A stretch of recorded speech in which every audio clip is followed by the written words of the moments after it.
Have you ever wondered how a simple tax can set off this huge global economic chain reaction?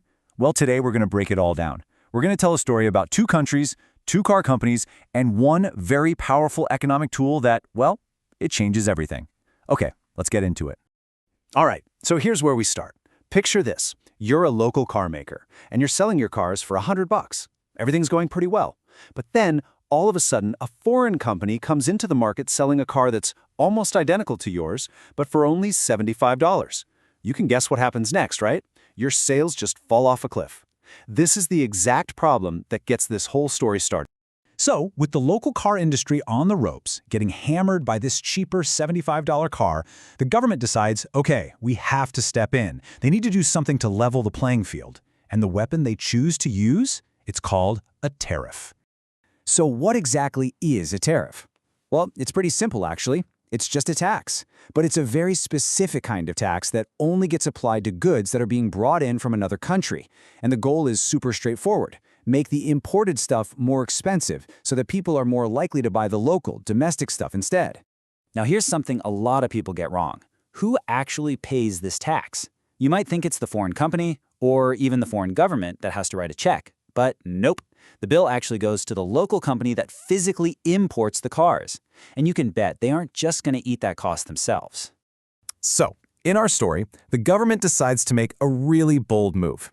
They don't just add some small 5% tax. No, they go big. They slap a massive 100% tariff on those imported cars. It's a really simple number, but it's about to have some seriously dramatic effects.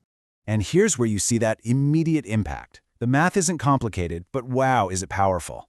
You take that original $75 price tag, you add the 100% tariff, which is another $75, and boom, just like that, the new price for that car is $150. The cheap option is now, by far, the most expensive one on the lot.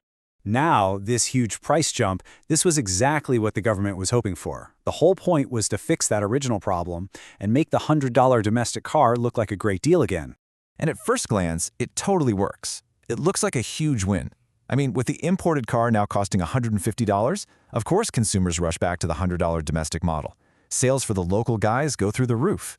And hey, there might even be a bonus. The foreign company might think, well, to get around this tax, let's just build a factory here, which, could create new jobs. So, problem solved, right? The local industry is saved, new jobs might be coming, seems like a clear victory. But here's the thing with economics. The story you see at first glance, it's almost never the whole story. And this is where things start to get a lot more complicated. Because in an economy, every action creates a reaction. And a tariff this big sends out ripples, waves that you might not have seen coming. These are the unforeseen consequences. So let's follow the chain reaction. First off, the other country isn't just going to sit there and take it. They almost always retaliate. They'll put their own tariffs on the goods we're trying to sell them. So now completely different industries at home, say our farmers or tech companies, start getting hurt. And back at home? Well, our domestic car maker doesn't have much competition anymore, right? So what's to stop them from bumping their price up from $100? After all, they're still way cheaper than the new $150 price tag. And all of this points to a much bigger, more fundamental issue. When you protect an industry from competition like this, the market itself can become less efficient and less innovative. There's just not as much pressure to get better, to lower your costs, or to come up with the next great idea when your biggest rival has been kneecapped. So, after you add up all these effects, the good, the bad, and the completely unintended, it all boils down to the most important question of all. When the dust finally settles, who really ends up paying the price for all this? And this chart right here really tells the whole story, doesn't it? As the consumer, you're now walking onto the car lot, and what are your choices? Well, there's the imported car for $150, or there's the domestic car, which because of less competition might have crept up to $110, maybe even more. No matter how you slice it, you're left with fewer choices, and every single one of them is more expensive than it was before.